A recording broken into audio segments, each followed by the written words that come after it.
Representantes da Confederação da Agricultura e Pecuária do Brasil participam de uma reunião no Ministério do Meio Ambiente. Temas como licenciamento ambiental e sustentabilidade fizeram parte da pauta. A expectativa é que o governo federal atenda os pedidos do setor agropecuário. O presidente da Confederação da Agricultura e Pecuária do Brasil foi recebido pelo ministro do Meio Ambiente para o atendimento das demandas do setor agropecuário relacionadas à preservação dos recursos naturais. Os principais pedidos da CNA ao ministro foram a simplificação de licenças ambientais e a regulamentação do Código Florestal, aprovado pelo Congresso. O ministro deixou ver bem claramente que esse problema da licença ambiental tem de ser resolvido realmente. É inaceitável. A agropecuária, por exemplo, pelo Código Florestal, tem lá que APP, tem lá, reserva legal, tem tudo isso. Então, o que sobra realmente é o que nós podemos plantar e o que nós podemos explorar. Então, com isso, resolveria totalmente, não precisaria licença ambiental nenhuma. O ministro recebeu as propostas com a garantia de analisá-las junto à Casa Civil e ao IBAMA. Ele se mostrou à disposição para desburocratizar o licenciamento ambiental. Hoje você tem o mesmo nível de exigências para um posto de gasolina e para uma refinaria. Um empreendimento implantado na Grande São Paulo tem que ter estudos de fauna, de flora, que não tem sentido. Já na Amazônia é diferente. E também estamos vendo por impacto. Não tem sentido também você ter o mesmo grau de exigência por um agricultor que cria 60 porcos e outro que cria 600. Então essas distorções, já ficou claro no nosso projeto que elas vão ser corrigidas. O rol de atividades licenciadas é imenso, né? Nós estamos tentando dar racionalidade a esse processo, tirando burocracias desnecessárias, requerendo só os estudos realmente que devem ser exigidos. E nesse processo vai ter tanto o licenciamento simplificado, por exemplo, licenciamento por mera adesão, um termo de compromisso, quanto os casos de dispensa de licenciamento. E quem participou dessa reunião e conta os detalhes para você é o presidente da Comissão Nacional do Meio Ambiente da CNA, Rodrigo Justus. Bom dia, Rodrigo, seja bem-vindo. Bom dia. Agora, um dos temas principais do encontro foi o licenciamento ambiental.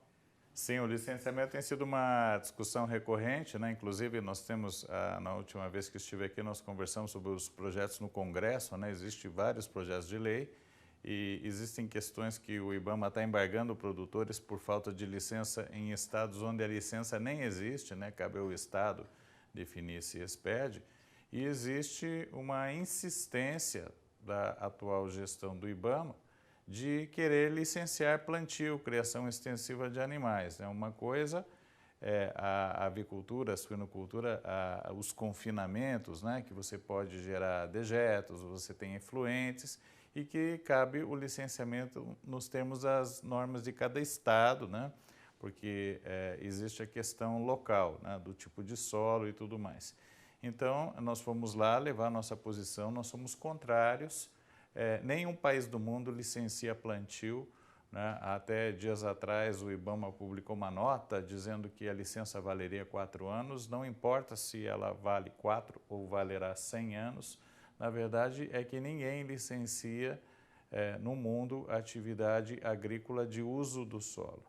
O que nós temos, e o produtor sabe disso, é que ele tem regras como utilizar bem a sua propriedade, né? Não causar poluição, não poluir o rio, não poluir o solo, fazer uso adequado dos agrotóxicos, né? O produtor sabe e aqueles que não sabem têm assistência técnica para melhor fazê-lo. Então, esse ponto, embora tenha havido por parte do ministro e dos presentes à reunião uma receptividade em relação às propostas, pelo que nós vimos ainda há uma insistência de que se deve licenciar culturas anuais, né? Mesmo que não seja uma licença de apenas 1 ano de validade, nós somos contrários a esse licenciamento e nós estamos trabalhando juntos com a Frente Parlamentar da Agropecuária no Congresso, né, para fazer essas atualizações na legislação. O país tem uma legislação antiga que dizia que projetos agropecuários deveriam ter licença,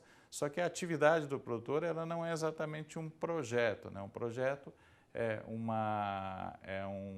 É um trabalho técnico de uma área que vai ser aberta, que vai ser utilizada no futuro, que vai ser feito um desmatamento ou supressão de vegetação, que nesse caso específico, nós temos áreas aí que têm 200, 300 anos de ocupação, então não cabe aprovar um projeto de como vai fazer aquilo que já está há 1, 2 séculos sendo utilizado. Agora, outra reivindicação feita ao ministro dizia respeito ao Código Florestal, como o setor agropecuário é prejudicado pela falta de regulamentação, Rodrigo. Exatamente. O Código Florestal, falta algumas coisas para completar essa regulamentação, né? Dentre elas, é preciso a questão da compensação de áreas de passivos de reserva legal em outros estados, não foi feito.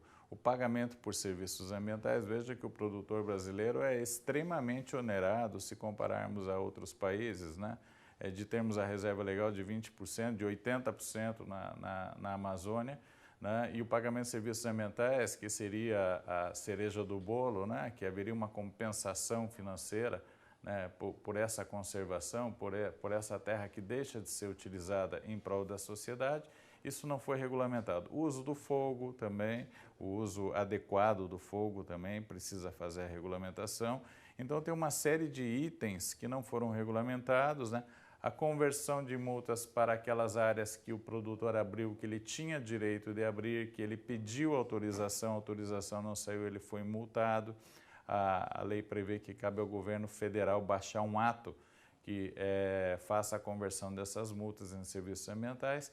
Então, essa série de pontos, ela precisa completar a regulamentação do Código. Agora, o ministro Sarney Filho apresentou à CNA uma lista de animais que correm risco de extinção.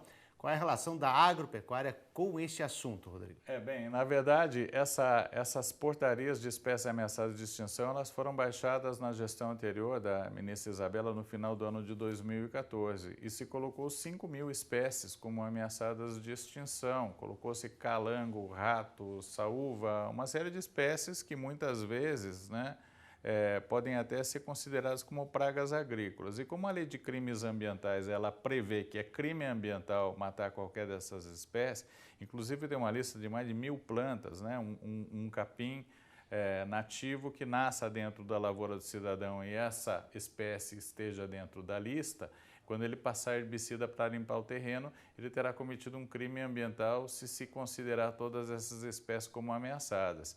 E à época, em 2015, nós questionamos o Ministério, considerando que os estudos técnicos necessários para dizer se uma espécie é ameaçada ou não, primeiro preciso saber quanto tinha de população dessa espécie e quanto tem hoje. E isso não está claro e esses estudos, eles foram feitos, na verdade, não a campo, mas em cima de revisões bibliográficas. Então, eu não posso dizer que a abelha está em extinção porque eu não vi a abelha hoje, certo?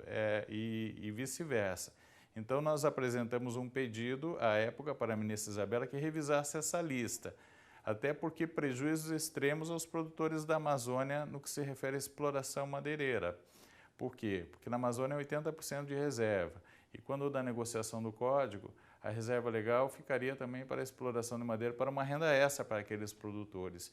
E o que aconteceu? Das 100 espécies de exploração econômica existentes na Amazônia, 90 delas foram para a lista de espécies ameaçadas. Significa que, na verdade, o produtor, considerando essas listas, e nós questionamos também a questão dos inventários dessas espécies, porque há muitos estudos mostrando que várias dessas espécies elas têm uma população permanente, elas conseguem se perpetuar. Então, nós solicitamos ao ministro Sarney que ele reative a nossa demanda e que peça para que seja feita uma análise coerente desses estudos e faça uma revisão dessa lista, de modo que nós não venhamos a ter prejuízos em cima de estudos que superestimaram, né, a quantidade dessas espécies. Ok, muito obrigado ao presidente da Comissão Nacional do Meio Ambiente da CNA, Rodrigo Justus. Muito obrigado pela participação. Nada. E atenção para uma notícia muito importante. A Confederação da Agricultura e Pecuária do Brasil e o Instituto CNA estão realizando a sondagem da agropecuária 2016. Uma pesquisa que vai observar a evolução do setor e identificar os principais problemas. E você, produtor, é fundamental nesse processo. Por isso, não deixe de participar. É só entrar no portal www.cnabrasil.org.br. Vou repetir, www.cnabrasil.org.br e preencher o formulário. Em seguida, você fica com o Clima no Campo, um serviço de meteorologia exclusivo para você. E logo depois, você acompanha o programa O Produtor Quer Saber. Te espero, até lá!